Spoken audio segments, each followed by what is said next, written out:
수도는 서울이라던 북한, 민족 내던진 속셈은 한반도는 해방 이후 좌우로 갈려 대립하다가 1948년 남한과 북한이 따로따로 정부를 수립하고 각자 헌법을 제정했어요. 이때 북한은 헌법의 수도를 서울로 명시했어요.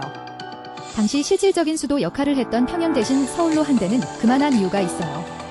북한 제헌헌법 제9장 제103조는 조선민주주의인민공화국의 수도는 서울시다고 명시했어요. 수도를 의미하는 수부를 평양이 아닌 서울로 규정한 것은 상징적 의미만 띄었던 것이 아니어요. 가까운 미래에 서울을 점령해 정부를 이전한다는 의지를 담은 것이에요.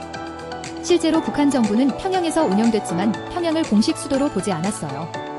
당시 북한은 서울이 미국과 남한에 점령당한 상태이고 언젠가 해방되면 수도 기능을 회복할 것이라는 논리로 평양을 사실상 임시 행정 중심지로 여겼어요. 이런 사고방식은 2차 대전 이후 분단된 다른 나라에서도 유사하게 나타났어요.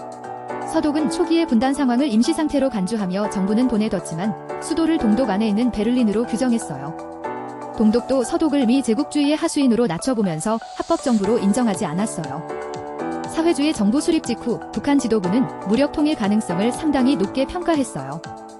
소련과 중국의 지원 아래 남한을 단기에 점령할 수 있다고 판단했고 결국 1950년 남한을 침략한 UD5 전쟁을 일으켜 동족 상잔의 비극을 낳았어요. 이에 반해 남한의 제헌헌법에는 수도에 관한 규정은 따로 두지 않았고 관습헌법에 따라 서울을 수도로 인정해왔어요. 조선 태조의 한양 천도 이후 줄곧 수도였던 서울은 북한 헌법상 북한의 수도이기도 했지만 현실이 되지는 않았어요.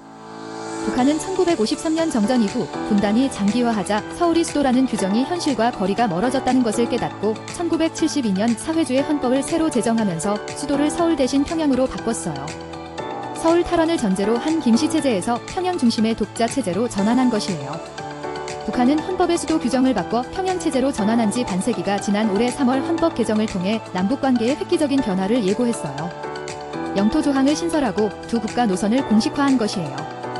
북한은 개헌을 통해 헌법 제2조의 북쪽으로 중국과 러시아, 남쪽으로 대한민국과 접하고 있는 영토와 그에 기초하여 설정된 영해와 영공이라고 규정했어요. 그러고는 남북을 가르는 군사분계선을 남북 국경으로 만들고 있어요. 북한은 그동안 헌법에 영토 조항을 따로 두지는 않았지만 조국의 통일을 국가의 최고 과업으로 삼거나 남한 주민을 남조선 인민이라고 표현하는 등 한반도 전체를 영토로 여겨왔어요. 남한은 언젠가 되찾아야 할 미해방 지역으로 남겨뒀어요. 그런데 이번 헌법 개정을 통해 김정은 북한 국무위원장이 2023년 말 선언한 두 국가론을 반영하면서 북한 영토를 한반도 전체에서 북반구로 축소했어요. 북한이 영토 범위를 실질적인 북한 땅으로 자진해서 줄인 셈이에요.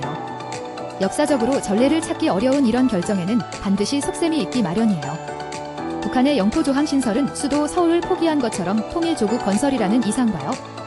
3대 세습체제 공고화와 정상국가 이미지 제고라는 현실적 목표를 추구하는 차원으로 보여요. 북한은 그동안 강조하던 민족을 내던지고 남북관계를 더 이상 통일을 지향하는 민족.